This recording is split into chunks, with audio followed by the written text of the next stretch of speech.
Okay.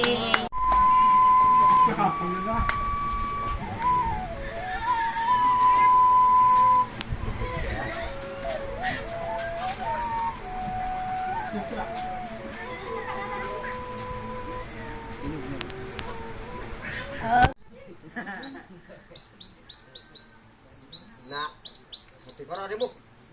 Subukan ko na ikaw natin panar. Ayan. So, ma'am, sir, kapag visible na po yung kanilang target, ipiprepare nila yung kanilang blow gun or blow dart sa po kanyan sa kanilang dialect, sumpit sa atin. And ma'am, sir, sa buong Pilipinas, sila lang po yung only tribe na gumagamit ng blow dart. Hindi yan sila gumagamit ng bow and arrow. So now, tingnan po natin kung paano sila mag-shoot ng animals dun sa kanilang drawing. Isa, dua, talo! Isa, dua, talo! Isa, dua, talo!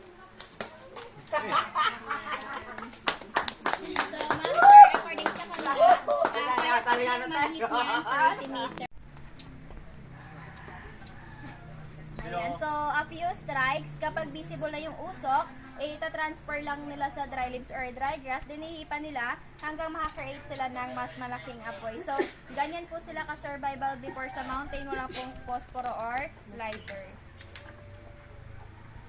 Dua sambat man. Ha?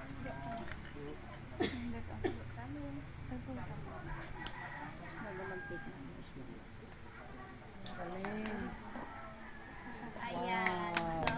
So, just a seconds lang po. At si Maman po pala, ipi-play nila yung kanilang Kulilal song. Yan din po is, ano siya, native float, ba tawag nila dyan ay sa kanilang paggamit. And naniniwala sila na yung usok niya nakakapagpataboy siya ng bad luck or bad spirit. Ginagamit nilang pang-cure sa illnesses kapag masakit yung kanilang ulo, chan, or etc. So, iikot po si Maman din, try to smell the smoke. Yung usok po niya, amoy siya ng incense or incense sa Catholic Church. Ayan. Pero yung, ayan po, inspired din siya ng dagta ng puno. No added chemicals, pure sap lang. So, aside from torch nila yan, aromatherapy din po yan sa kanila. So, ma'am, sir, kapag gusto nyo pong malaman kung paano po nag-start yung live load program na to, marami po kaming information sa likod and you can drop at the souvenir shop din. Handmade nila usually yung wood carvings and baskets. And at the back of the garden, we have another Palawan souvenirs and the